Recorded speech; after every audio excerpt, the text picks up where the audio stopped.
Hello Dairy Today viewers. On behalf of the Market 360 advisors here at Stuart Peterson, I'm Bob Davenport and this is your Dairy Week in Review for February 28th, 2014. So let's start out by taking a look at where our CME dairy components finished at the conclusion of Friday's trade. In cheese, blocks finished the week at $2.22 1/4, up 6 cents. Barrels settled at $2.20 even, up 4 1/4 cents. It's a big week for cash butter, finishing at $1.88 even, up 9 1/2 cents. The March whey contract finished just over 64 cents, up 5/8 cents this week. March non-fat dry milk finished at $2.05 5/8, up 1 5/8 cents. Going over to Class 3 futures, it was a decent week for the March contract, although it appeared like it struggled a little bit. However, March settled at $22.15, up 36 cents on the week. April, on the other hand, was unable to post a gain, settling at $20.85, down 5 cents on the week. That brings our 2014 average this week still hanging over $20, settling at $20.11, up 19 cents on the week. So let's take a look at our weekly block barrel average chart here. Once again, it was an extremely quiet cash cheese week with actually no volume moving here.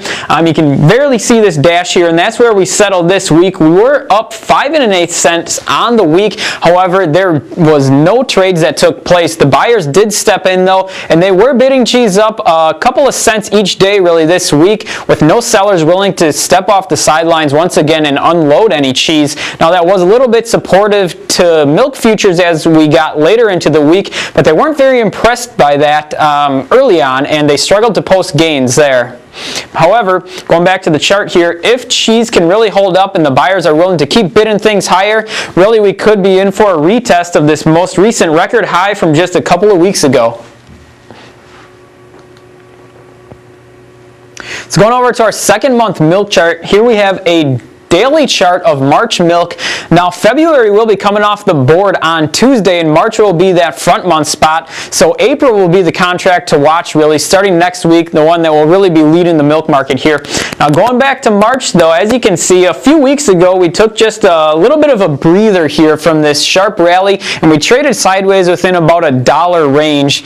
Now last week we did break out of the upside to this tight little range here, and we rallied pretty strongly until we ran into a strong band of resistance up around the 22.20 level here today. Now we traded just within another choppy range like that here. Cheese was really quiet. Like I mentioned earlier, there were buyers bidding things up a little bit, but again, that market was not impressed by that. And actually, the first couple days of the week when cheese was up a couple of cents, futures actually sold off.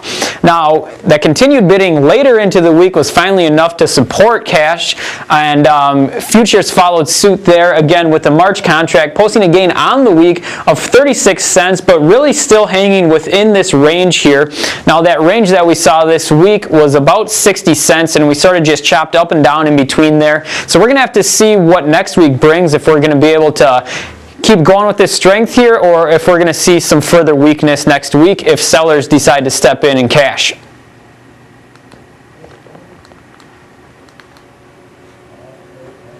So weekly dairy cow slaughter numbers declined once again here from the prior year. And as you can see by this yellow line here, these are the 2014 numbers. And as you can see, ever since the second week of 2014 here, we have been holding significantly below year-ago levels. 2013 numbers are marked in this dark blue line here, and you can see just how wide that spread is there. So slaughter has definitely slowed down now as milk prices have rallied to really new record highs here. So for the latest week reported, weekly slaughter came in at 57,800 head, and that's down about 8,000 head from this same week last year. And on a year-to-date basis, we're currently running around 9% below the 2013 year-to-date numbers. Now, as you can see on the chart here, from a seasonal standpoint, we really could expect to see slaughter continue to trend lower into about the mid-July time frame here, when we tend to bottom out and then start trending higher back towards the end of the year. Now the latest NASS powder price shows that powder continues to impress us here and continues to just rally extremely sharply, and we actually are closing in on the all-time record high here. As you can see, going all the way back to 2007 when we did put in that record high, we are really within about a penny's reach of that now here, or less than a penny I should say, and we've really been rallying straight up here. The only pullback that we've seen going all the way back to 2012 was just this little pullback here where we saw just a couple of down weeks. Other than that, the extreme export demand for powder has been enough just to continue to support this strong rally, which in turn is continuing to support Class 4 futures. Going over to the NASS whey price now, and we've looked at this slide before where whey was chopping sideways within this range for the better part of a year. Now going back several weeks ago, we finally did break out of the top end of this range, and we've been going strong ever since then.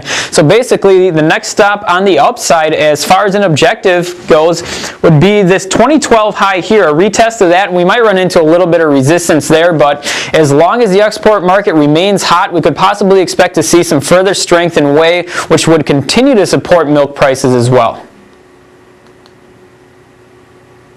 That'll do it for us here today. On behalf of the Market 360 advisors here at Stewart Peterson, thank you guys for watching and have a great weekend.